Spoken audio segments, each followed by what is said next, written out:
Together, we create possible.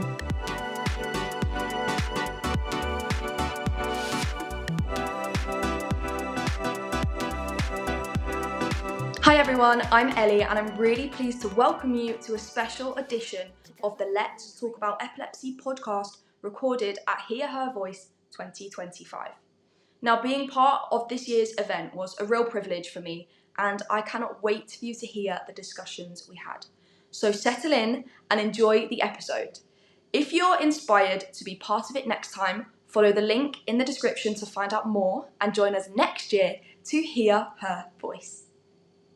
Hi everybody. Oh, that is booming. Hi. I just checked my phone was on silent, so maybe I can just ask you all to do the same if that's okay, folks. Thank you so much for being here with us today. Very lovely to have a wonderful collection of people in the room today for our morning conversation, Hear Her Voice. And we're here today to explore the impact of epilepsy on women and girls particularly. And epilepsy is a condition that is so often misunderstood, still deep held stigma and inaccurate stereotypes, still very, very common today. I had my first seizure when I was 6 months old and had my last seizure when I was about 11. I was lucky that the meds worked and I was kind of weaned off it, but it's still there. It's always kind of in the back of my mind. It's just a kind of pops up and just goes, still here, just making sure you, it's weird, it's bizarre, but but what's wonderful is that it's something that I can talk to people about, and I think that that's a really important message, is conversation, being open about it and feeling like you're not alone, that you have people that you can turn to. I was so lucky to be introduced to the Young Epilepsy team a couple of years ago when they asked me to come and film a little film for them for the One show, and that's kind of how I kind of reconnected with it really, and have been able to talk about it and do things like this. And my mum as well was someone that was so supportive and worried as well as a mum would be. So that's one of the things that we want to talk about today is we've got a fantastic panel of mothers to share their experience and help us understand the impact epilepsy's had on them and the families. Now, we are hoping that we are going to be joined by Dr. Tejal Mitchell, who's a consultant neurologist. She's arrived at King's Cross. We're really hoping that Transport for London are kind to her today, that she can get across here. She's going to hopefully walk us through some of the unique challenges facing women and girls living with epilepsy, such as hormonal changes and questions around anti-seizure medication and fertility. However, if she doesn't make it, we have the best substitute teacher. Katie's going to come and join us and chat, so we're covered, we're fine. But I'd first like to welcome 3 young women who are here today to open up on life as a young person living with epilepsy. So please welcome to our very comfortable chairs, Ellie Henry, Mariam Hussain and Hum Fleming. Please come and join me. Oh, wherever you want to sit, it's fine. Grab a pew. There we go. Yeah. Awesome. Thank you for being here today, first of all. It's wonderful to have you. Ellie, I'm going to start with you, if that's okay. How are you? I'm good. Yeah? Thanks for being here today. Just realised you can all see my purple socks. It's good. I like it. Yeah. Repping the brand. I understand that technically you should have been somewhere else today. Yes. I start filming for Netflix on Monday. Woo! Yeah, big deal. She's a big deal. Yeah, so I asked them for the day off to be here because it's important to me. I've been with Young Epilepsy for like 4 years, and I said, guys, sorry Netflix, you're going to have to wait. I'll be there on Monday, so yeah. Do you mind telling us a little bit about your experience, being diagnosed, how old you were and kind of where you were in your life? Yeah, I got diagnosed on my 18th birthday. I'd started having seizures maybe 6 months before that, and I was living away from home, which is really unfortunate. I was living 2 hours away from my family. I was studying musical theatre and just started having seizures for no apparent reason. Tonic-clonic seizures, which every time required an ambulance. And yeah, diagnosed on my 18th birthday, unfortunately. But I got controlled with medication quite quickly, probably about 6 months into having epilepsy, and luckily that worked for quite a while. So yeah. And what was that experience like in terms of being, being away from home, so not having that kind of support of your family, but also in that environment of starting that journey of the thing that you want to do? Yeah, I'm a big advocate for chosen family, and I was really, really fortunate. I lived with some amazing housemates who sort of kept me going, and luckily, and I mean, they shouldn't have had to do it, but in emergencies, they were there, and I feel really lucky to have had them at that point in my life. And that's been a very continuing theme, is the people around me checking in, making sure things are going well, making sure I've got what I need. So yeah, when I was living away, I very much relied on the people I was living with, and that was good. What was the second part? Just starting that journey. Epilepsy memory, it begins. Being at college. Yeah. And starting that journey of, of being an actor and yeah. what that environment, how supportive or not supportive they were to you in that. Yeah. So I was studying musical theatre, which is commonly known as quite an active course and very high intensity, which isn't a word that goes very well with epilepsy. So I was having seizures a lot at college, and unfortunately they weren't equipped. They didn't know what to do. I was the first person with a disability to go through my college. They'd never dealt with a disabled student before. And I think we all learned a lot from that process, I think is the best way to put that. But they didn't have what they needed to have me, to the point where they felt it was best that I wasn't there. Oh, wow. And unfortunately, I couldn't get into my career without studying. With many and every career, you can't get there without getting the qualifications you need. And so I persevered and I stayed, and my family fought the fight for me to stay. And much to my college's dismay, I stayed. And I passed the course, triple distinction, I would say.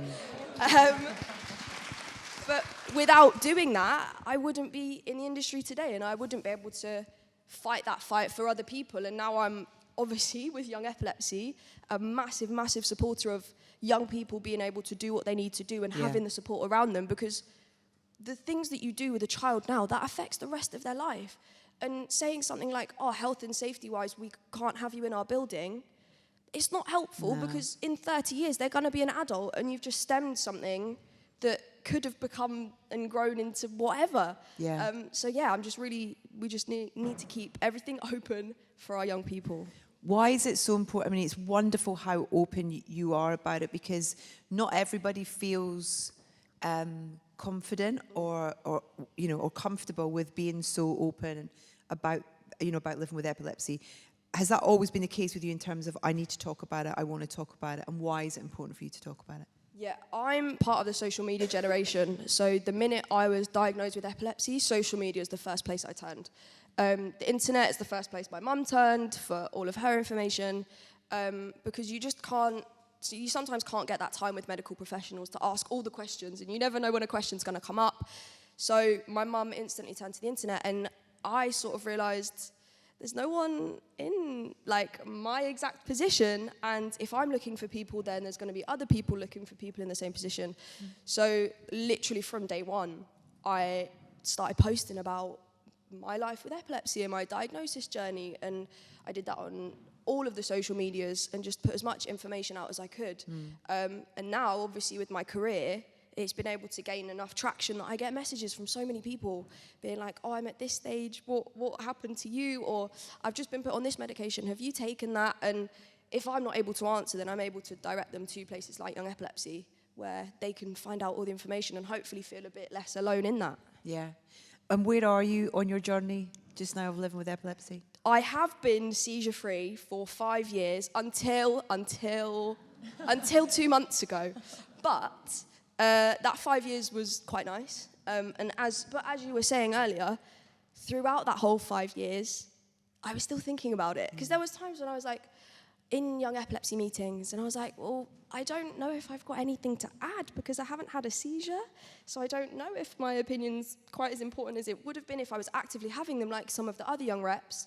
But then it was, looking back now, it was helpful because I was still living with epilepsy. I still had that thought every day of, am I eating enough? Have I sleeping enough? Have I taken my medication? Which today I have. Do you know what I mean? Which we had to remind you of. I did get reminded, and that's why it has been taken. Thank you for the reminder. But yeah, and unless, completely forgot what I was saying now. That's epilepsy. Because I had a seizure 2 months ago, my brain is still recovering from that. And now I have the experience of living with epilepsy and seizures now. And again, trying to get that under control, trying to see the right medical professionals, trying to weave that in with work. And just, we're starting at the beginning, but I've got more knowledge than I had 6 years ago. Yeah.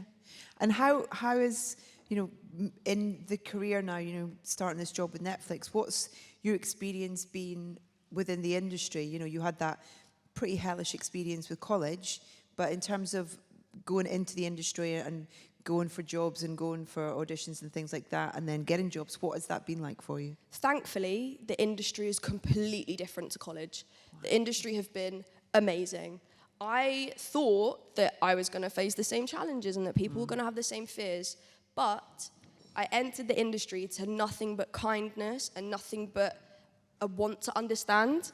And throughout my career so far, I did 2 years at Hollyoaks, and they couldn't ask enough questions. They couldn't do enough for me. Everyone around me was making sure that my meal breaks were at the time I needed. And it was on every call sheet, every day I was in, Ellie Henry has epilepsy. So everyone knew, and I felt really safe there. And then with Netflix now, I start shooting on Monday because I didn't start shooting today. And I love that they did that. Yeah, so great. And the director emailed me last week with a breakdown of my character. So my character's disabled, but it doesn't get spoken about in this series. You'll see next year. But they have written a backstory for my character, and it's getting sent to my family members so that we've got the context. And my character's a wheelchair user. However, in that breakdown, they've written that she's got epilepsy. They've taken the time to learn enough about me to then think, this character's backstory, she's disabled, we'll give her epilepsy because that's a nod to Ellie's experience and the lived experience that she's going to bring to our screen. So, yeah, I got sent a little breakdown at the beginning. It was like, this character has Ehlers-Danlos syndrome and epilepsy. And I just felt really seen, and they didn't need to do that, and I'm just so glad they did. What did you say to him? I said, thank you so much for taking the time. You have given me so much faith in humanity, in people, in this job. Yeah. I now feel safe going to work because before I've even started, I know they've thought about it.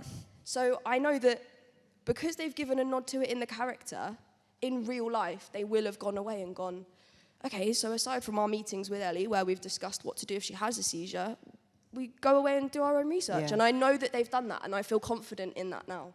If you could kind of go back to your college, though, and, kind of ask them to listen, to learn, to implement any certain things, is there anything in particular that you would encourage them to do? Because it's something I think that we'll get into with some of the mums as well, is that idea that the restrictions that are kind of put up before anyone even asks a question. Yeah, I think it's tricky because they need to go and do the research. Mm-hmm. As much as I will answer your questions, as much as I am here to tell you what I need, you need to be asking me the right questions, because it's not my job. I'm 16, I've just come to college, I've never been in this big wide world before. Mm-hmm. I don't know what I need, I've never been here. So they need to go away and get the education, and the resources exist. Trust me, young epilepsy, we've worked. The resources exist, use them, because it just makes the experience so much easier for everyone. Yeah. And if they hadn't, if they knew what they were doing then, I would be able to sort of advocate for myself a bit more now, because even now, based on my college experience, I still go into somewhere a bit nervous to sort of say what I'll need, or to sort of to be confident enough to go, and I'm very confident. So to walk in somewhere and go, oh, yeah, I've got epilepsy. And whereas if I'd had that experience when I was younger, then now I would be able to go, I'm Ellie, I have this, and I need this. Mm-hmm. So I think to put that in at that stage would be really helpful. Did it take you long to find that, though? Because, you are confident, but kind of to go, I'm Ellie, I've got, I'm living with epilepsy. Did you have a journey to get to that point to feel so confident with? I'm confident in the epileptic spaces. Yeah. I think you guys are seeing a version of me that's very happy to talk about this and very open. And in my life, one-to-one, I will talk about that. And I will have those conversations with anybody. And at work, I'll have those conversations with anybody. But I haven't yet walked into a room and gone, hi, I'm Ellie, I have epilepsy, I need you to know this, this, and this. I haven't done that. And I do think that is because of the reactions I've had. So hopefully I'll get there, and maybe Monday's my chance. We'll find out. Yeah. Please post about it if you do. I'll film it, and then I'll have to do it. Oh, amazing. Thank you so much for sharing your story with us, Ellie. It's absolutely thank brilliant. you. Isn't she wonderful? Mariam, I'm going to come to you next, if that's okay. How are you today? I'm good, thank you. How are you? I'm very well, thank you. Very much enjoying being here and talking to you all. You also should be somewhere else today, shouldn't you? I'm meant to be at school. What a great excuse to not be at school, though. Yeah. Thank you for being here. How is school? How is that environment for you? And have you faced any difficulties around your epilepsy? Sorry, I'm getting over a cold right now. School's been pretty good, especially as I've gotten older and teachers listen to you more. Like this year, I'm doing my A-levels, so I have 3 periods, and that gives me time to work at my own speed. I've also been very lucky because my school has a really great team to help me with access arrangements, to speaking with my teachers. But at the same time, wait, sorry, could you repeat the question? I've spaced out. No, just in terms of your experience of being in school and how they have, if you've faced any difficulties or if they've been incredibly helpful around your epilepsy. I've been very lucky.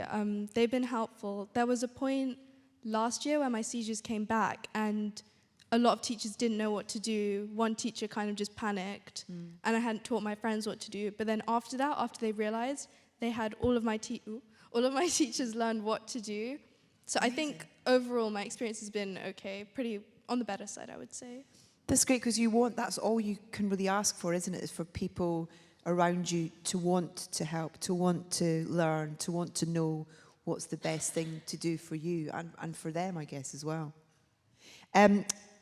How old were you when you were diagnosed? Do you mind talking a little bit about your diagnosis? So I was 13 and I just had a seizure out of the blue. It was really strange because my health record was like, oh, she's iron deficient and she's vitamin D deficient, and we have no genetic links with epilepsy. My scans came back fine, and I went maybe 3 months seizure-free, and then it just came back randomly on a school night. And I'm lucky, my hospital is good. They just said, right, you're diagnosed, here are medications straight away. And then it kept happening, and then one day it just stopped when I was 14, and then it came back last year. But I've been 10 months seizure-free now. How was that around exams and things then as well, in terms of trying to navigate that whole world as well?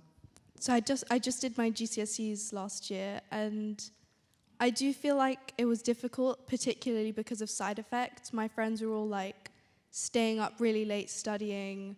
I couldn't do that. I didn't push myself as hard as maybe other girls my age could. But I mean, I got through it in the end, but I do feel like I had that extra hurdle to jump over. And I guess it's hard to explain to people, like, with examiners, they're not very sympathetic. But you've got, what A-levels are you studying? English literature, French, and politics. Amazing. And do you know what you want to do? I'm thinking of law. Amazing. Absolutely brilliant. So great. But we're also using today's experience to share with other people, I believe, in terms of, it's another good excuse to tell the school for you being absent today. You're going to write for the school paper, is that right? Yeah, I'm actually meant to be working with them right now. We're doing a collection of stories about diversity within our school. There's a teacher with colour blindness, there's a girl with ADHD who's written a poem. We're doing a big collection to celebrate everybody and to talk about things we don't normally talk about. So what's important for you being here today to share with other people back, in that newspaper? What do you want to say? Or what do you What want it's to share with them? like having epilepsy and going to school at the same time, kind of a reminder that just because I have epilepsy doesn't mean that you need to treat me any differently in class. And I go to an all-girls school, so we talk about issues facing women a lot, particularly what it's like as a girl having epilepsy and the unique impact it has on women. And why is, I guess, representation and advocacy important for you? So I know I've been very lucky with my experience, but I met some other girls over the summer. I know a lot of women face things like, I think it's called medical gaslighting. A lot of women feel like they're not listened to enough, and it comes with its own things in the health industry. So for example, medications that come with side effects, those side effects are tailored around men rather than women. Oh, There's wow. a really interesting book about it called Invisible Women.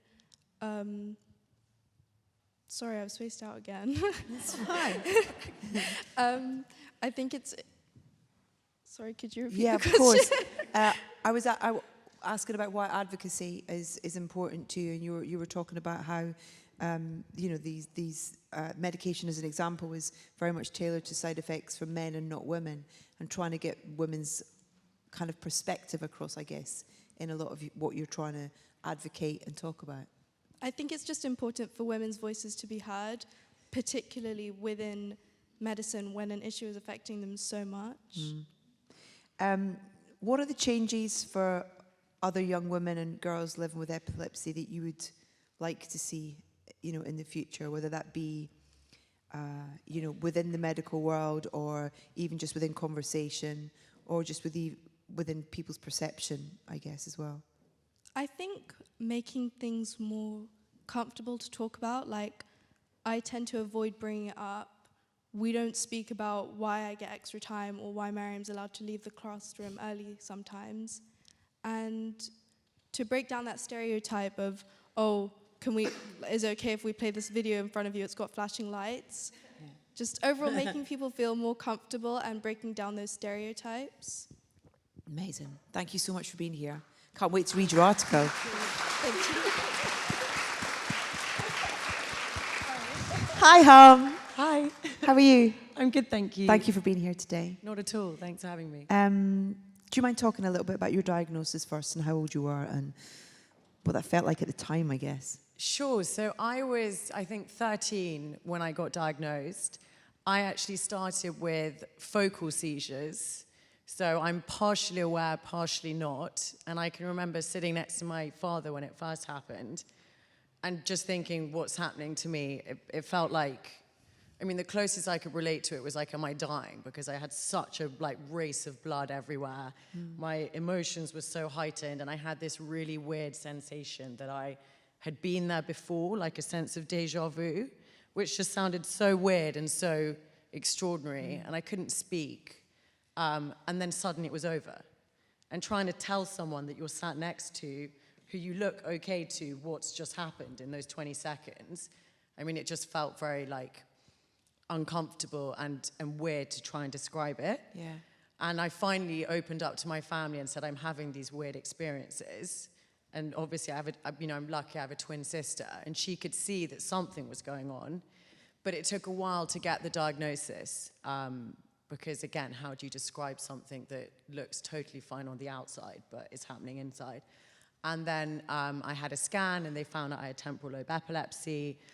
And I think actually having the diagnosis was one of the best steps for me, although it might have been terrifying to have, that, to be told you have epilepsy. Yeah. For me, it was actually a relief, because it felt like finally this was explaining something that was going on, and finally I could get the help.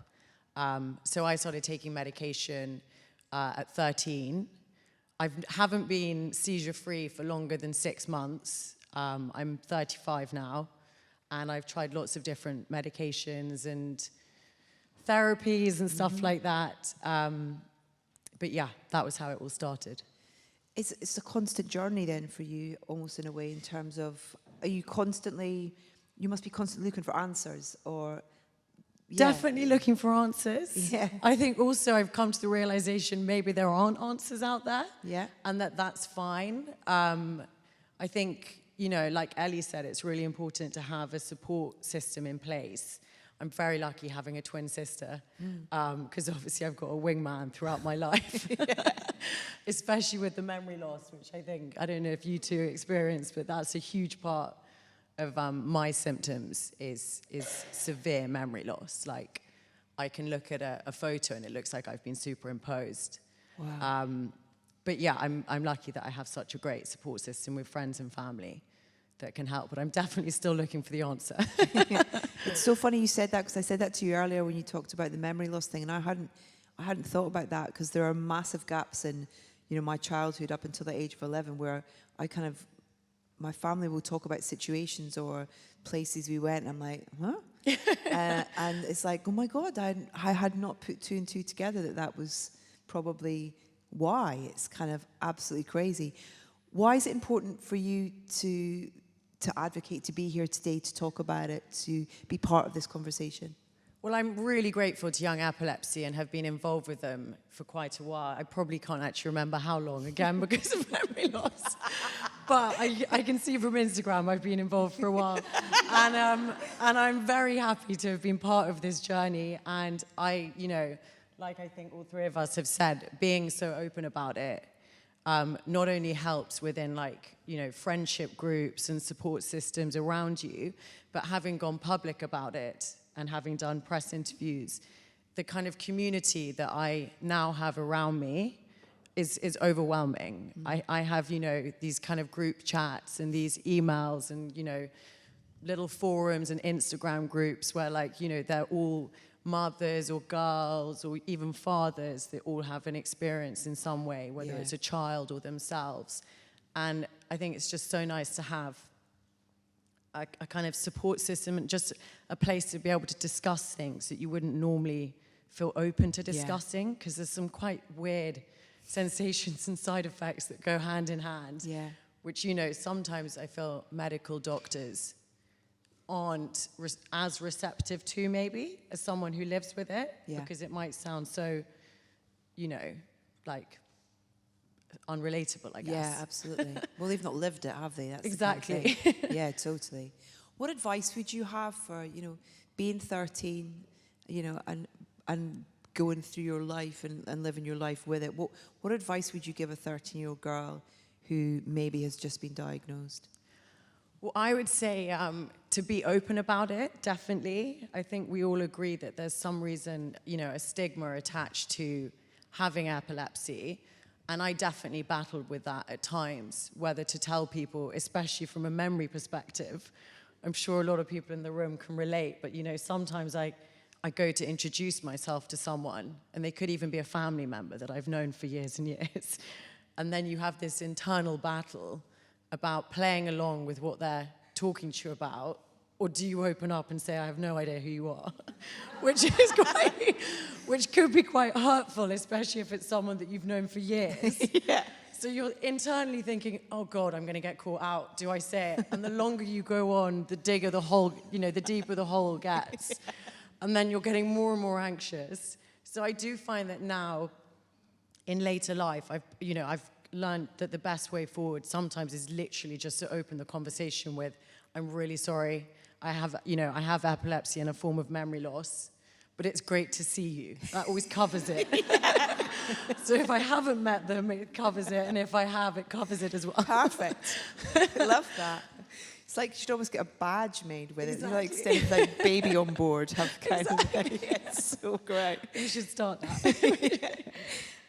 Thank you so much for being here today and sharing your stories, and also just for all the incredible work that you do to make, lots of other girls, particularly, and women out there kind of feel heard and feel safe as well. So thank you so much. Thank you, Ellie. Thank you, Hum. Thank you, Maryam. Thank you very much.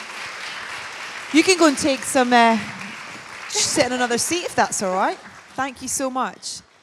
Time now for our second panel. Mothers who lead the way. So please welcome to our seats, Kelly, Jenny, and Laura.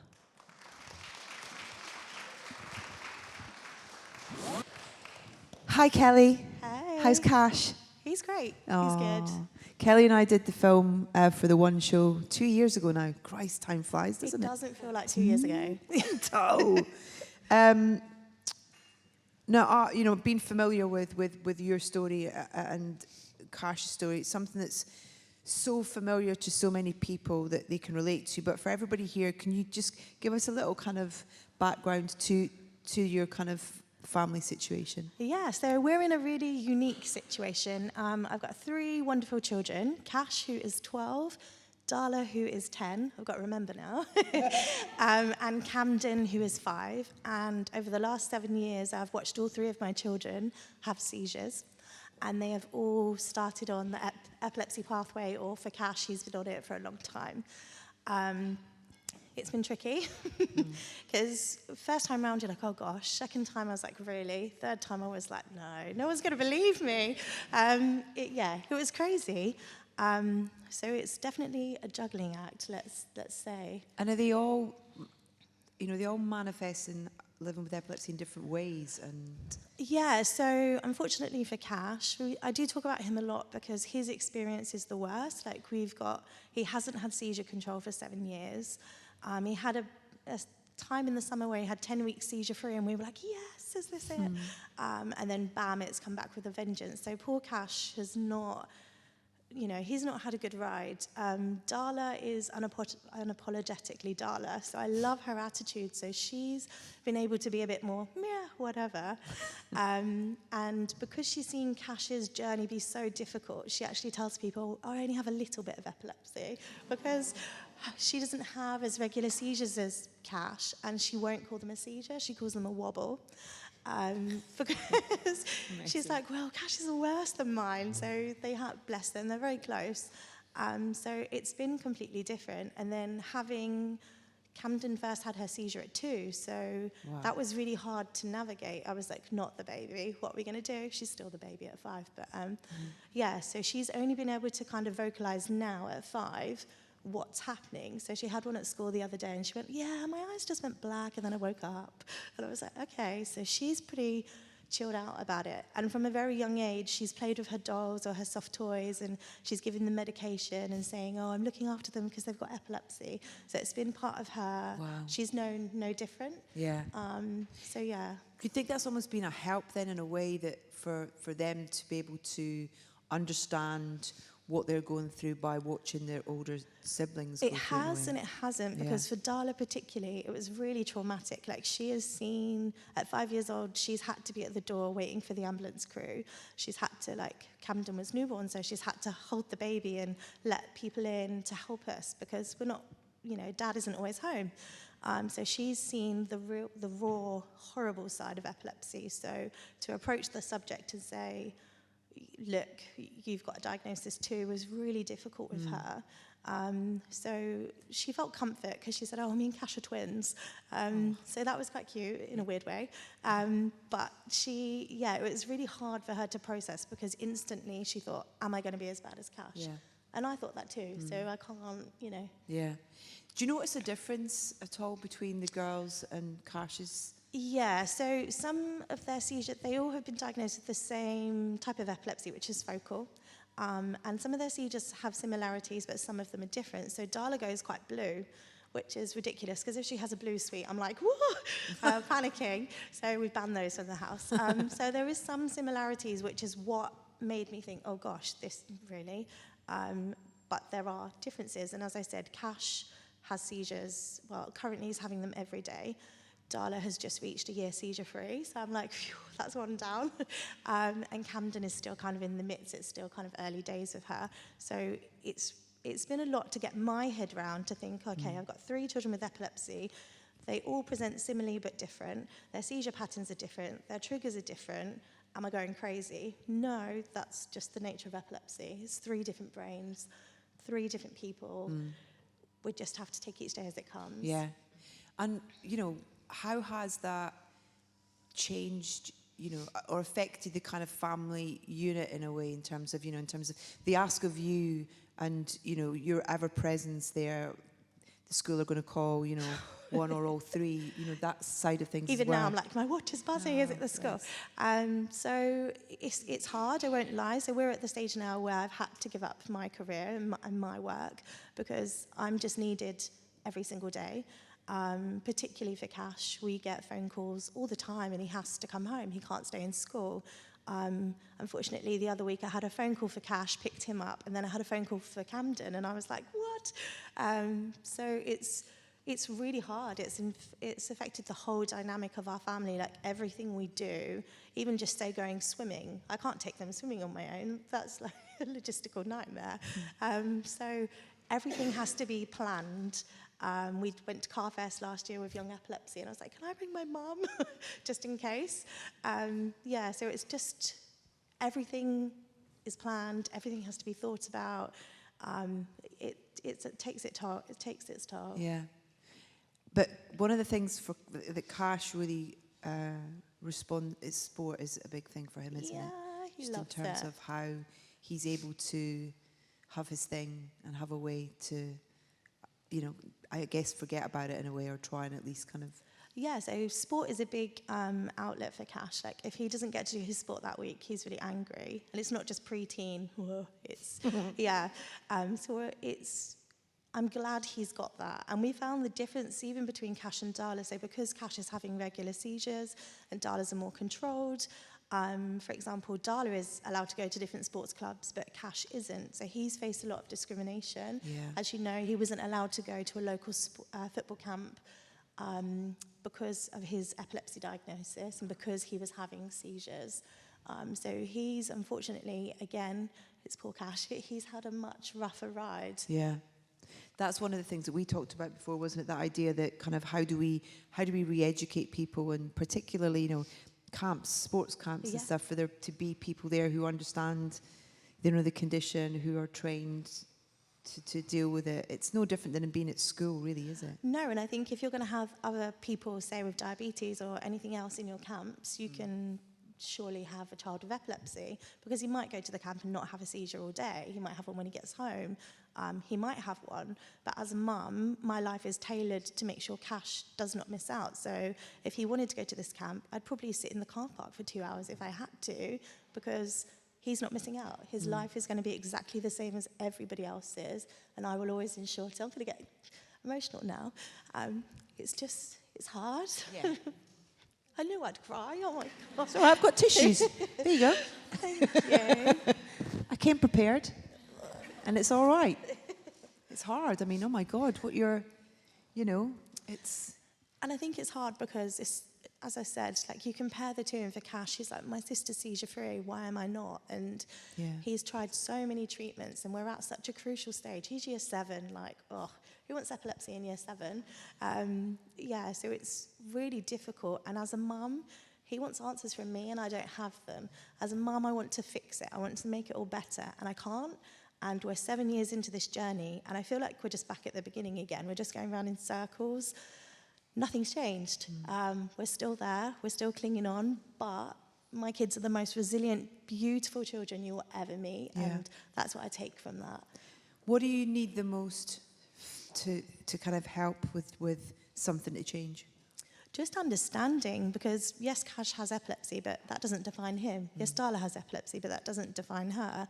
They're their own people. So, if you saw Cash on a football pitch, you would have no idea he has epilepsy. That boy is tackling people left, right, and centre, and I'm like, don't head to the ball.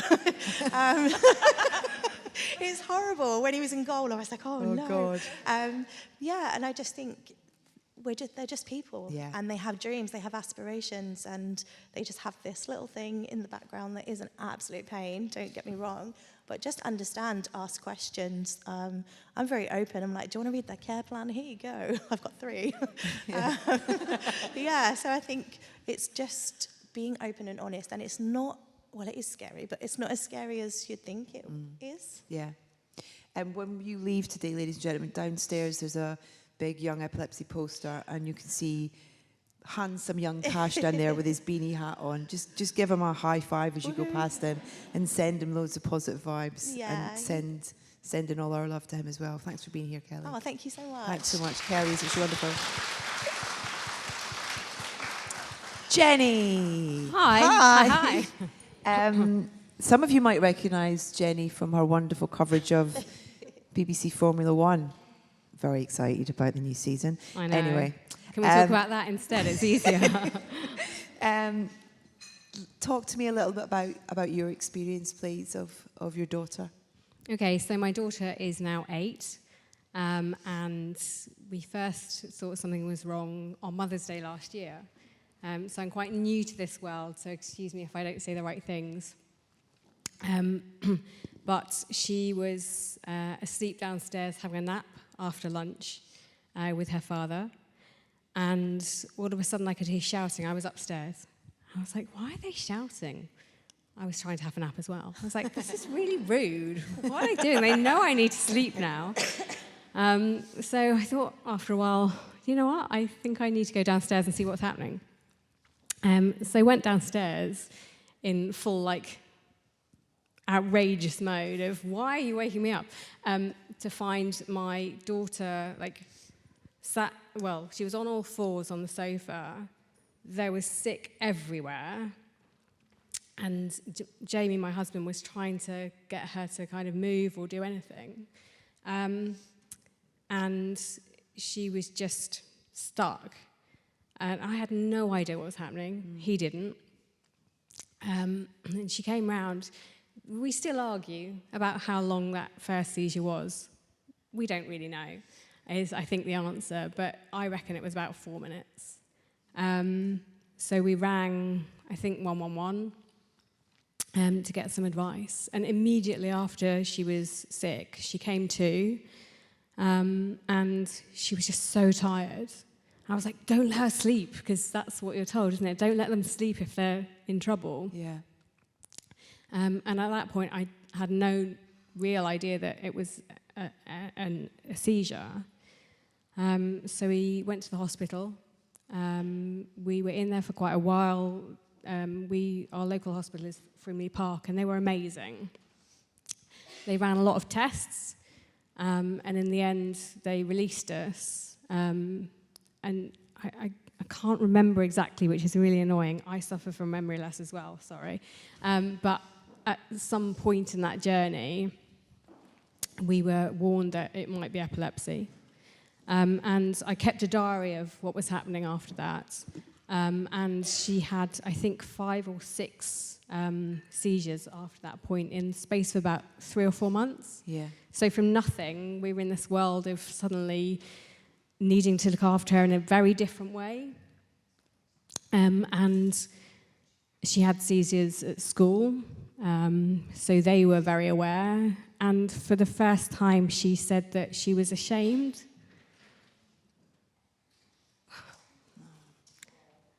And I think that's the thing about being a mother. You want to be there to protect your children. Sorry, I knew I'd cry. Thank you. That's what mums do, right? We just cry. Yeah. And you're right, you just want to fix them, don't you? And you can't fix epilepsy. There's nothing you can do to make it better for them. And that's the thing I'm struggling with now. So she was put on medication. And she seemed to respond to the second medication. The first one, we went on holiday. Of course, you want to go to Malaysia for 3 weeks when your child's just been put on medication for epilepsy. No, you don't. You don't want to do that. That's silly. Okay, thank you. That's very kind. So she came out in a body rash from the first medicine. I have no idea what it was called. I'm so sorry. And we thought it might have been just from her being in the sun. So I kept taking pictures and sent them to the epilepsy nurse. And we have a really good team and an epilepsy nurse that we can reach out to. And she just said, send me some photos. So she got the photos and said, yeah, come off that. And we're now on Keppra. And she was seizure-free from, I think, August. And we thought, right, we've got it. So you start this process of counting the 2 years that they're meant to be seizure-free. And that in my head was like, right, we need to keep her seizure-free so she'll get to this 2-year mark and she'll be fine. And that in my head was what we were working towards. And then it started at Christmas of her, like she'd always had quite long seizures, and all of a sudden it changed. She had like these mini seizures that would start and there'd be 2 or 3 seconds, maybe 4. And she'd have them sporadically. And then it got to Christmas and she had them kind of every other day probably. And she's always blinked a lot, and I was always convinced that that blinking was something to do with epilepsy. And from last Friday, we've been in touch with the nurse. She's upped the dosage slightly. Last Friday, we collected her from school, and she had a seizure right at collection point. And only, as I said, it only lasted 2 or 3 seconds. Someone who didn't know her probably wouldn't realise. She's not aware of them a lot of the time. So we were walking home from school, she had another seizure, and she carried on walking. It's like, okay, this is different. 2 days ago, she was talking to me, and I could see she was away and having a seizure, but she carried on talking. So we're in a point now where she's having at least 30 seizures a day. I have no idea how much it's affecting her. And we've asked the school to be vigilant and work out if they're happening at school. And they haven't come back to us and said, oh yeah, she's missing class or whatever. So I'm not sure they're aware. And she's having 30 at home in a space of 3 hours. Yeah. She must be having them at school. And I think, sorry, a very long answer to your question. I think we're now in a point where we've got so many questions, we're not really getting any more answers. And we don't know if this is going to be a thing for her rest of her life, or if it's going to go away or as suddenly as it started. Yeah. So I think that's the list of worries is endless, isn't it? But that's one of the worries. It's how you get the answers to those questions. It's kind of the same as what Kelly was talking about. It's like where's the right place to who, you know, do we get answers to this? And that's part of the kind of, I guess, frustration as well, you know, that being a mum and wanting to make everything all right and making everything great for Isabel. It's like, you know, it's kind of, it's always there. And, I mean, the next thing we need for her to do is have an EEG, and one that they do for 24 hours. And I'm sure some of you have gone through that process and are well aware of what that's like. But I don't know what that's like. And she's worried. My husband's worried, well, will she be picked on at school? Will she be, you know, called different because she's got to have an EEG for 24 hours and she has to wear the device at school? I have no idea. And I should have hit up the internet and looked at all these things, but you're a mum and you're trying to juggle. I mean, I only have one, and that's enough. I don't know how you juggle with 3 children, even if they were, you know, fit and healthy. Look, you look amazing. And I think that's the reality of being a mum trying to work. Yeah. I mean, what repercussions this will have for my career, I have no idea. It might be that I have to put my career to one side. I have no idea what the future holds. How is she? What, you know, in terms of, you know, you mentioned a couple of things that she said and things, and was one of the things talking to her about it, you know, and being kind of really open. Has that been something you've really tried to do from the start, or how are you navigating that?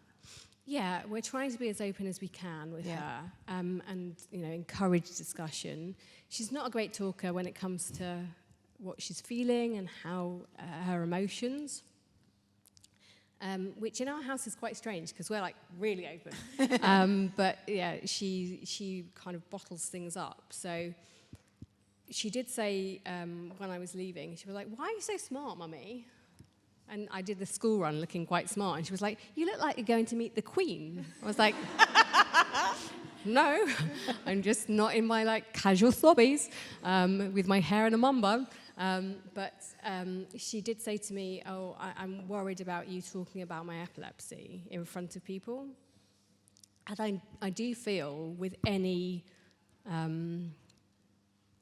brain, I'm going to say brain injury, but it's not really a brain injury, but with any problem with the brain, there is still such a stigma. Yeah. And I'm trying desperately to break that stigma down, but it's not my story to tell.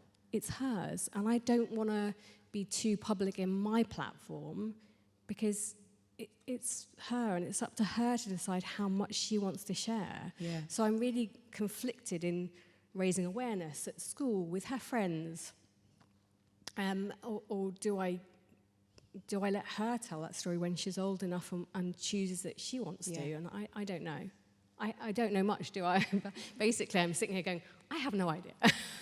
But you're very new in your journey. You know, this is so kind of, you know, everybody's got their situations that they're doing and where they are with living with this. But this is so new to you in terms of, we're so grateful for you coming today to share your story. Thank you so much.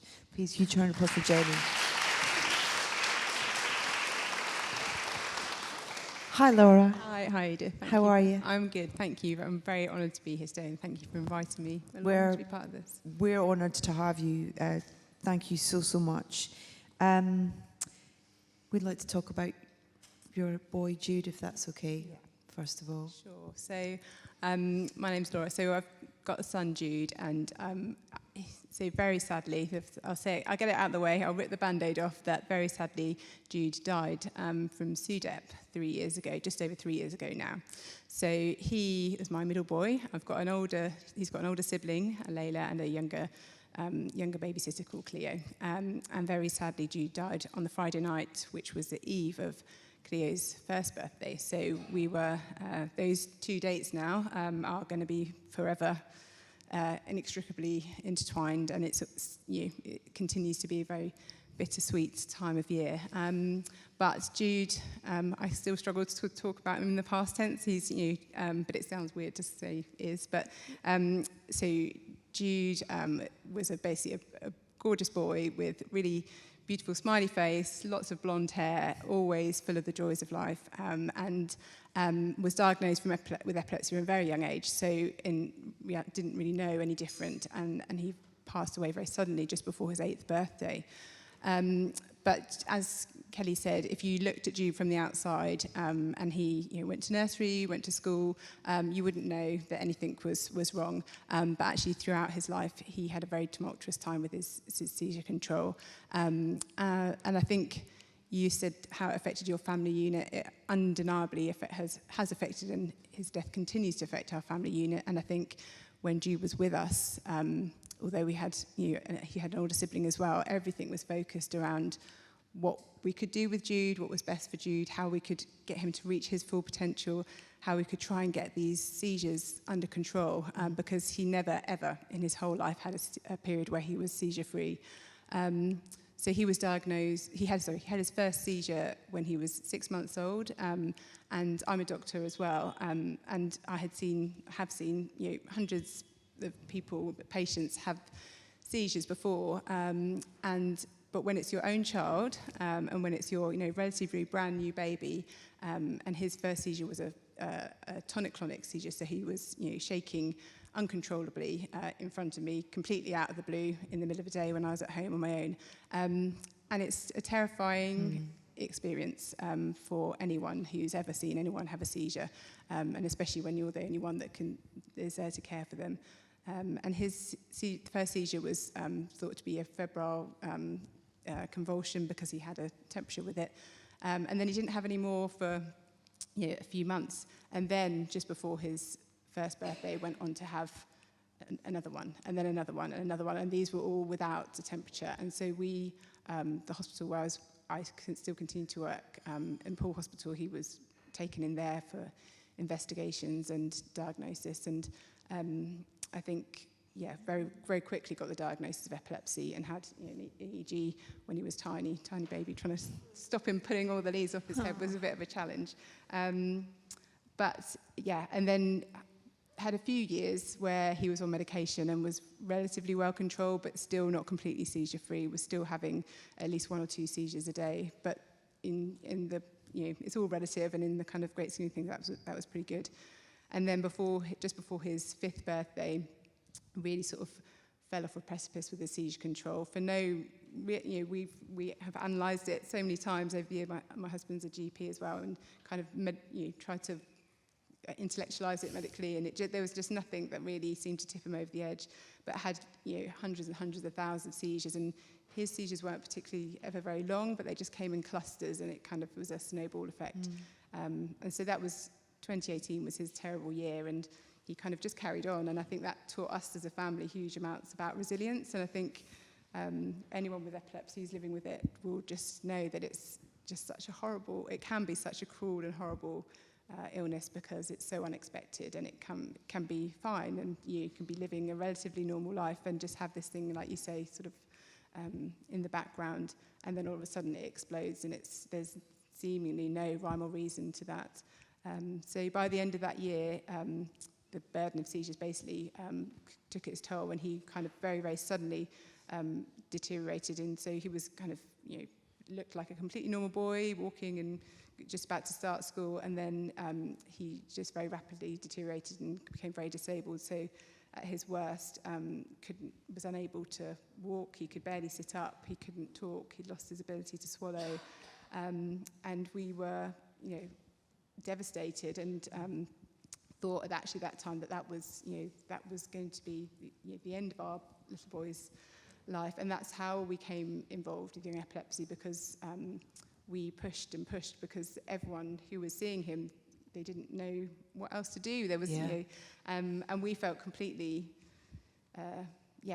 it was awful. It was a horrible situation to be in, where you think, we must be able to solve this problem. We must be able to make this better, and we couldn't. And then that's how we got referred to Professor Helen Cross, who's one of Young Epilepsy's patrons, and she really turned Jude's life around. And at that time, he was lucky that medicinal cannabis had become legalised in the UK, and she thought it was appropriate to trial, and because there was nothing else left, we'd gone through every single epilepsy medication, and he started on that, and it was a miraculous improvement. And within the space of a few weeks, he went from having thousands of seizures to just a few, and then the disability of the burden of those seizures had lifted, and then we got our little boy back. For at that point we thought we were on the up, and for the next sort of 2 or 3 years, definitely there were still bumps in the road, but he was great, and he was able to thrive. He was attending school. He's in mainstream schooling with one-to-one support, but he just loved the social side of it, and he was really, he loved that he was at the school that his big sister had gone to and had lots of friends. And then when he died, it was completely out of the blue and very, very sudden, and I think that's just it's an understatement to say it's this an unimaginable tragedy, but it has been, it's horrific, and I think the ripples of that and the consequences of that are still going through our lifeline. My daughter now was 10 when it happened.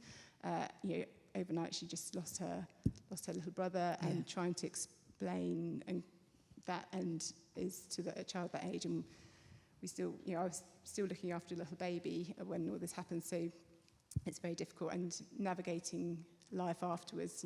Layla's now 14, and it's still, it's tricky to know how to kind of keep going. Putting one foot in front of the other, I think, is the only thing you can do. Yeah. But you've made the decision, and I think it's so wonderful that your kind of steadfast support with young epilepsy, and for that to continue, after you lost Jude, is incredible. And I wondered why that was important for you to kind of to still be part of of the work that they do. I think, first of all, when something of this sort of magnitude happens, I think I just didn't know what to do, and I think I very quickly realised I had a choice. There's a fork in the road, and I could either just let this thing consume me, and I could fall apart, and then my family would fall apart, and it would and I could see very quickly that no good would come of that, or I could go down another path, and we just try and just bring out anything positive, anything hopeful from this awful situation. So young epilepsy were always at the forefront of our mind because they gave Jude huge amounts of support in his life, and really it was more of a case of just wanting to be able to pay back to them and to use our experiences and the fundraising that we've been doing to just be able to keep giving back to this amazing charity and organisation. And I think especially in those intense, well, we still have very dark times, but in that intensity of it all, when it was very dark, it was a real positive focus for me and for my husband and my oldest daughter to kind of think, well, we can't do anything we can't control what's happened now, but what we can do is we can try and raise awareness, we can try and bring a community together, and we can just do what we can to bring something light and positive out of this and to help other children and young people and their families affected by epilepsy. We host an annual ball. I'm based down in Poole in Dorset, so we've built up a really great community there of people who knew Jude really well in life and feel like they've got to know him afterwards. And we do that for young epilepsy, and we've done a few other fundraising things.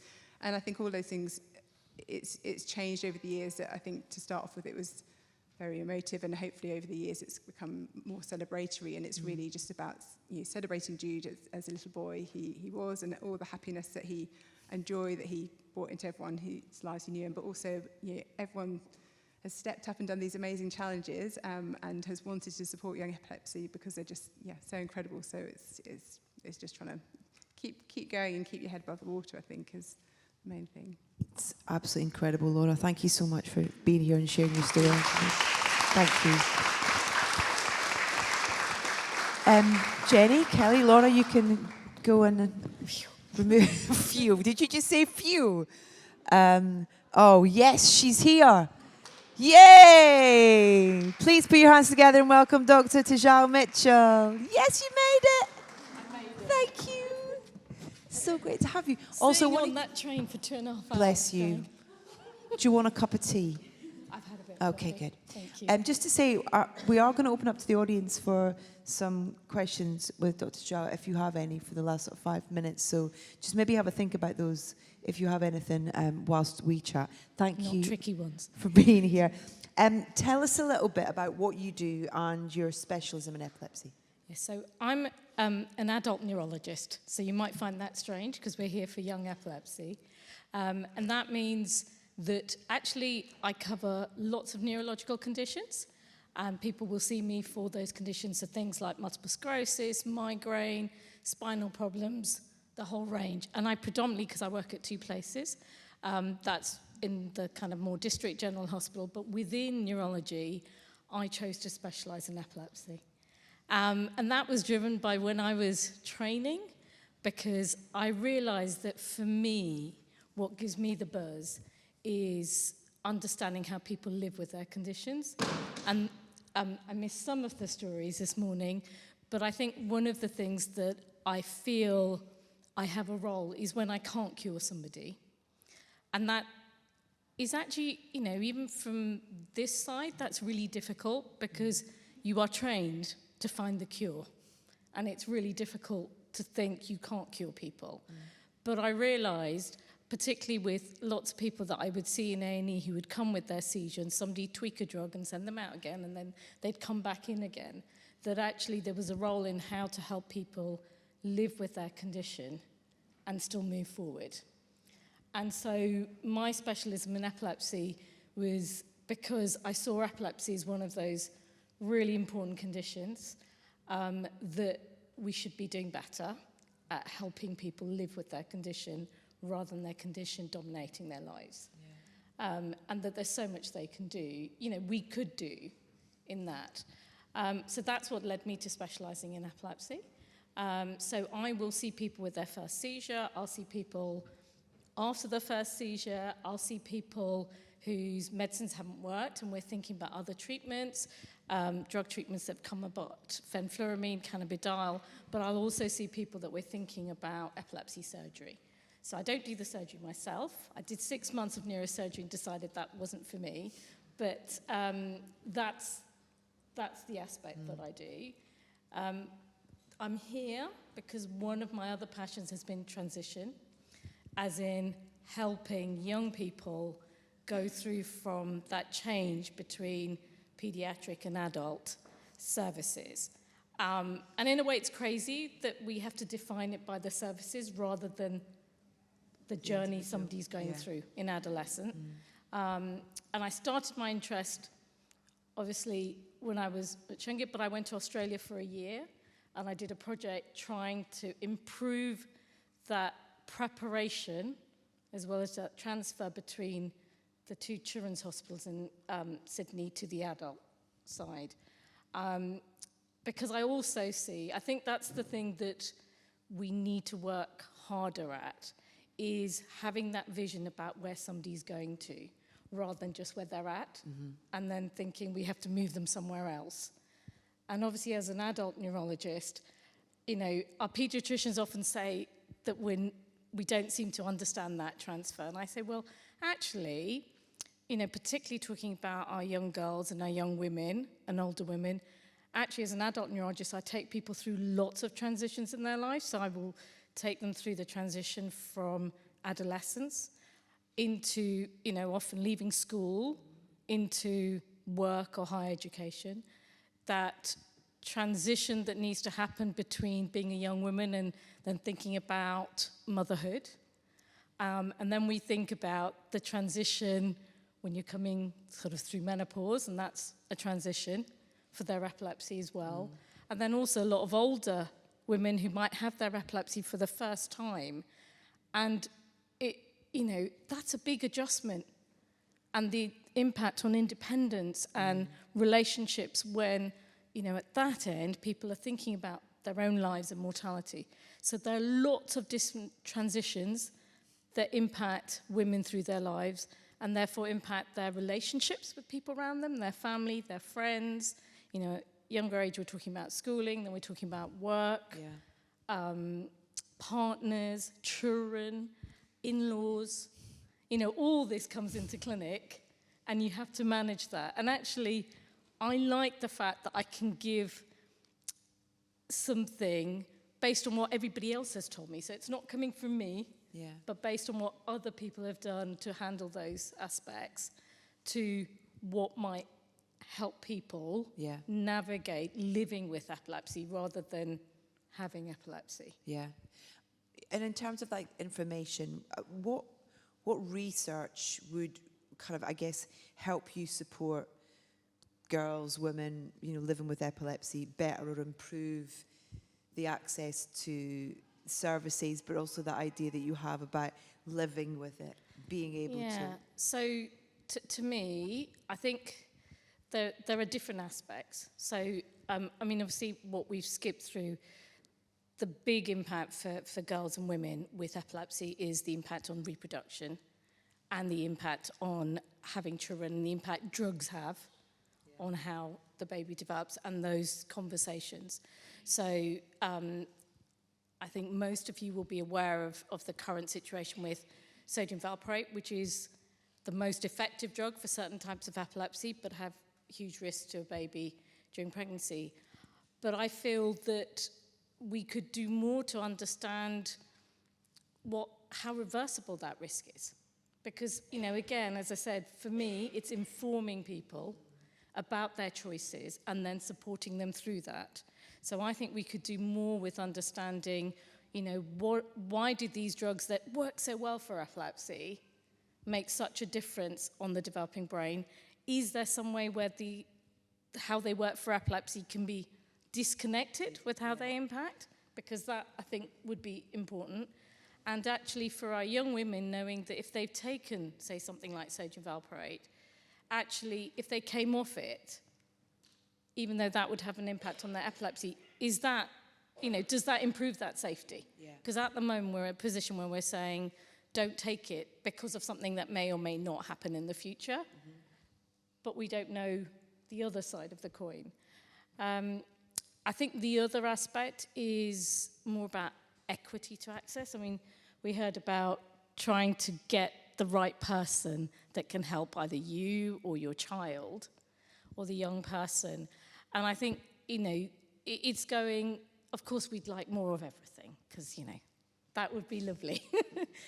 But I think it's more about going, who do we need in a team, and how do we spread ourselves further without burning out? And so I think the other big thing is that recognition that, again, epilepsy, because it's got a name and because people have a symptom that's so dramatic, everything gets focused on the seizure. Yeah. But actually, I think more about integrating that when people have this condition, when we've got people in schooling or education, we need to connect with the social and the education side of things. We need to have better working with contraception services and access to contraception to get good information. People going through motherhood, how do you connect with midwives and health visitors within epilepsy? Paediatric and adult for transition, older age people. And I think we structure services for the services and expect people to fit those, rather than thinking, what's that journey like? I mean, mental health, access to mental health services is a huge gap. And we define how people go into a service by the condition they have rather than what they need. And, so, and the idea of that as well is that kind of question around what is the triggers? What are the things that lead that person to that point of having a seizure, multiple seizures? In terms of how much research and kind of time is involved in that side of it as well, because it's, I mean, that's the $1 million question, isn't it? In terms of, I think that. So, based on what I've seen from my patient journeys, I think what we've not cracked yet is what's the switch, what flicks that switch, and whether that's flicking the switch from not having any seizures to suddenly having seizures, or from what because in between seizures, for a lot of people, things are back to normal, not for everybody, and going, what changes? And then what stops the seizure? Because for a lot of people, they have a seizure, and something in the brain stops it. And I think that currently our treatments are more about dampening things down. So I often say to patients, drugs are like the cap, and underlying is your seizure tendency. And that when your medicines stop working, it's not that they've stopped working, it's that underlying tendency that's breaking through the cap. And we're trying to put a cap on it and try different caps, see what fit. And sometimes you have to wear 5 caps, which sounds crazy, but that's what you need. But we've not yet understood the on and the off switch. But people are trying to work that out. I think the difficulty is it's not the same for everybody, so trying to find a model that's universal, I think, is difficult. Worldwide, the biggest cause is infectious diseases, but that isn't so much the case here. So things like malaria, TB, parasitic infection. But I think when we're talking about high income or high resource countries, we've got a different pool. And I think for younger people, that aspect of understanding what's your genetic predisposition and how you can change that. So I think gene therapies will come, but I think like the cannabidiol story, it's not for everybody, and it's not a miracle for everybody. And so invariably that leaves people feeling left out, or that they haven't been given a chance, when actually it's that difficult situation. What projects are you involved with that may kind of, hopefully directly improve care and support for patients living with epilepsy? So I'm not a researcher, I'm a clinician. So I kind of made that choice. As I said, I could have stayed in London at a big centre, and I decided that I could do more by working out of London and trying to work from the ground up, because I think that's a bigger pool of people that are affected. So obviously one of the things when we talked about what helps, and people mentioned it, I work with a fantastic team of epilepsy nurses. And as much as they're brilliant for our patients and families and carers, they keep me sane. Okay, they hold me together, because I couldn't do as much if I didn't have them. And so one of the projects I thought of is that, this discrepancy that there may be people out there from all backgrounds. It's not just certain sort of social or ethnic stereotypes that may be having seizures, and because of stigma or social norms, don't even access their GP to even start the ball rolling. And then the barriers from GP into specialist services, and then into kind of your local specialist service to your tertiary specialist service. So one of the projects that is ongoing is that actually we're doing this pilot project where, so I don't know how many of you are aware from, it's not so much on the paediatric side, but all GP practices have to hold a register of patients over 18 with a diagnosis of epilepsy on seizure medicines. So that gave us an opportunity where we've gone in, and actually the epilepsy nurses invited everybody on that register for a review in a practice to work out what's actually happening about their epilepsy. Are people truly seizure-free? Have they had the information about contraception, about reproductive risks? Are there other ways of optimizing their lives, signposting them to mental health services, employment services, all of that? The things that epilepsy nurses are fantastic at doing. So we're doing that. Now, obviously, part of me, because I have done research and I have done a PhD, was, you know, I say epilepsy nurses are fantastic. I think all of you who've had contact, I hope, feel the contact was fantastic. But to get traction, to say we need more, you have to prove it. You've got to prove their worth, which sounds crazy, but it's reality. So we're at the stage at the moment where we're analysing that data to go, what additional information, because for some of those reviews have meant people have then come to see me where they weren't having big seizures, but they were having seizures, that we could do better. So we're hoping to do that. But the knock-on effect from that, when I'm talking about getting more out of what we have, is what also struck me is that epilepsy is a condition, and this comes in with the stigma, where it's kind of out of society when it should be within society. And I compared it, and I had a thought, you know, it had similarities to asthma, and where asthma was years ago, where children with asthma were excluded, the expectations of what they could do were lowered, and people didn't think of how to optimize it and include them. And actually, if you look at the numbers, the number of people with severe asthma is not that far off complex epilepsy, and looking at those parallels. And so one of the things from the community pilot we want to do is actually, I would like practice nurses, like they do their asthma review and they do the diabetes review. I want epilepsy to be a mainstream thing, because I want us to connect, and I want it not to be a divide between specialism and everything else. Normalize it. And well, just say it's a condition people have to live with, and it's a long-term condition, so we have to do better.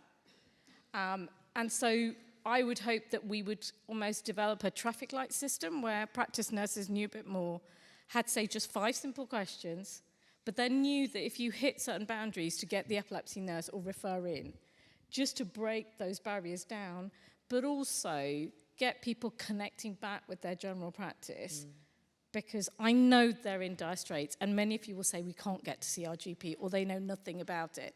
But equally, I feel I have a role to get them to know more about it and take more responsibility.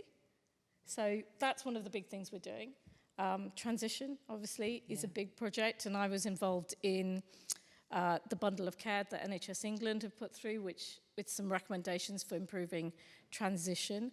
I still think we focus a lot on transfer, as in moving between services, whereas transition is preparing that young person.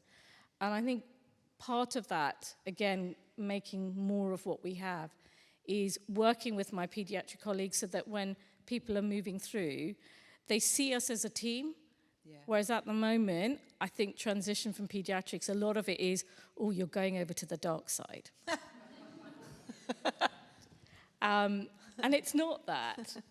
But it can be like that because you're not seen as working as a team. And I think the difference I've noticed is that a lot of young people have been, particularly if they'd had epilepsy a bit younger, I'm not talking about really young, but say late childhood or early teens, they have a list of things they're told they're not to do. And in adults, we don't say what you're not to do. We talk about the risks and say, so a really simple thing is bathing. okay, you're not to bathe alone, or you're not to shower alone. I was like, you can't have teenagers being watched all the time. That's horrible for them. Yeah. And, you know, one of the simple things I said to our paediatricians is, when you have younger people developing epilepsy, can you build in, rather than, you know, you need somebody to watch, is say to the parents, get them showering. Don't make bath the routine. I mean, I know we do with little kids. Get them showering, because when they're older, that's a huge piece of independence. Yeah. And then that becomes the norm. So it's little things like that. It's just the little things that you can spread ripples that I think are really important. So much there. It's brilliant. So, I'm so glad you made it. I wanted to open up to our audience to see if anybody had any questions. Yeah, hello. Just 1 second, we've got a microphone. Here you go, I've got one here. Great, yeah, just here, thank you. No worries. I've got a lot of questions, so I won't bore you with all of them though. The main one for me that I've experienced over the years of having epilepsy is, yes, the seizures, and I'm quite lucky at the moment where I have about one easy focal a month. I can handle that, that's fine with me. The side effects, however, from since I was back in high school in year 7, I was in top set of everything, very confident person, didn't struggle with anything to do with my mental health until I got this diagnosis. I started having panic attacks, I got no GCSEs because of the memory loss, I got diagnosed with a learning disability, and I felt like actually a lot of other things that I learned in life were also very much linked to, you've got epilepsy. And that's something that I don't think is talked about a lot as well. So I completely agree with you. I think people just that's, you've got epilepsy and then everything's kind of written off, which it shouldn't be. So, I mean, I have to say the one thing, firstly, I think it's quite an adjustment. When you're young, you know, as a young person, you don't expect to be ill. Ill is what happens to old people.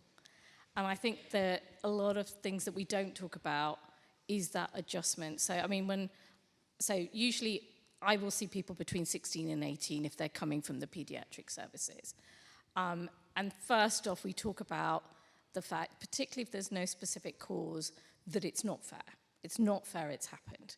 Because I want to just get it out there that I don't have an answer for them, and they're allowed to go into field and scream and shout and say it's not fair, to kind of let go of that, because otherwise people are always looking for an answer. Mm-hmm. I think the other thing, as you say, is then supporting people more about that impact, because I think in terms of memory and learning, I think the side effects of drugs have some component, but I think the seizures themselves, even outside seizures, have that impact.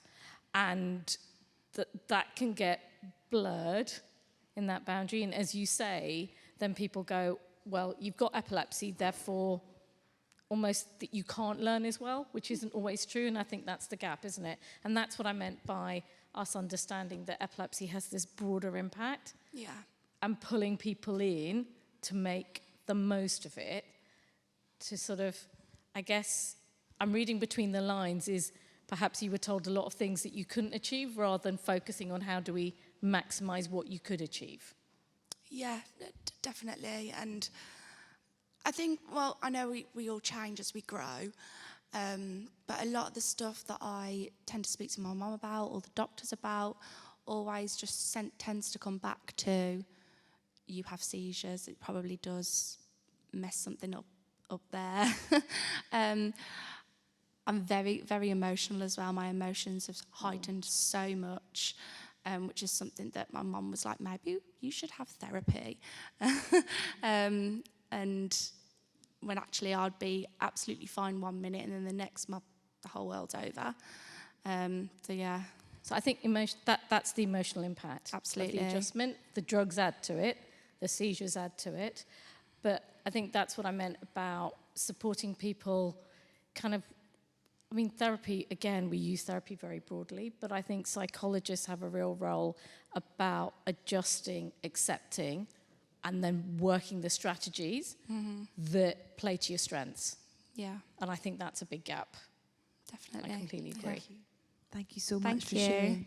Anyone else got a question in the room before? Yeah, go on, please. Thank you. Hi. One of the things that I've really noticed about our journey with epilepsy is that so much relies on the parent to advocate for the child. And I think one of the things that has really struck me is that as a parent, I have had to educate myself in order to quite often fight with doctors who have seemed to try and gaslight, push things under the carpet, ignore certain symptoms, and make Frankie, my daughter, feel quite undermined at times. I have had to fight really hard for her.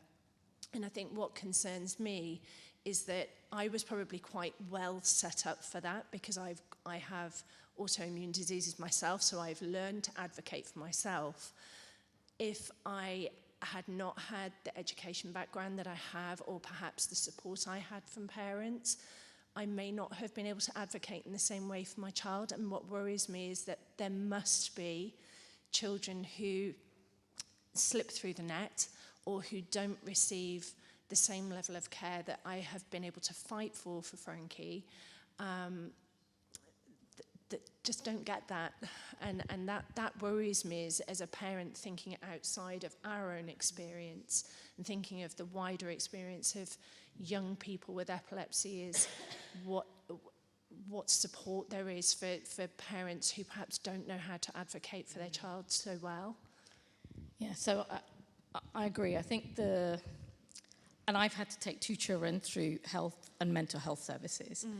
And I had that same fear of, oh my gosh, I can do that, but what about all those kids who'd miss out? I've said I felt hugely guilty that I could use the skills I had, particularly being in healthcare in that situation. So I think that's what I meant about trying to work out equity of service and try and reach rather than, and find those that are not accessing that should. So one of the things we're doing in East of England at the moment is, it's on the adult side, is looking at a strategy for neuroscience services across our region. And then there's a subgroup for epilepsy that I chair. And one of my big things is it's very easy when you're a big hospital, a university hospital, to fight for more because you have a bigger voice. Because people seem to think that you should know more because you're in a bigger centre.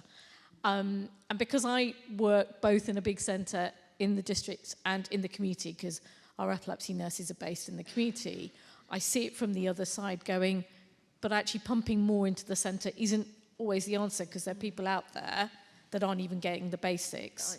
So I think you are right that we need to look at kind of building that from the ground up and not just, because that has a broader impact.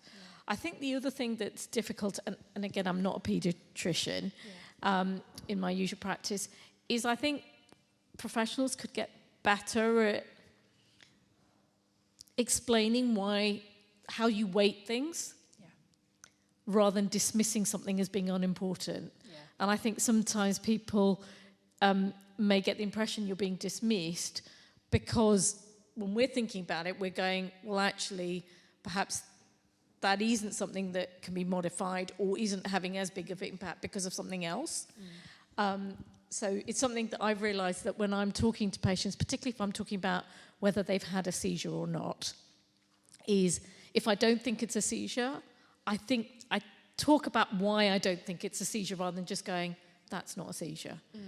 And one of the things that I do with our epilepsy nurses, because it's also been interesting being a lead for a team of epilepsy nurses and recognising how training for nurses and doctors is different and where that difference lies, that we have this kind of teaching session where it's an informal thing where I say, we need to just talk through how do we decide whether a symptom is a seizure or not, whether it's a drug side effect or not, whether it's a symptom that's important that might be something else that you need to get the GP involved or another professional, or it's something there is a symptom that may not hit any of those kind of boundaries, but you've got to explain why not. Because actually, it's amazing how many symptoms we all have that don't reflect disease or something wrong, but get magnified because our brain tunes into it if we don't have an explanation. And we all do that, don't we? We have worries, and then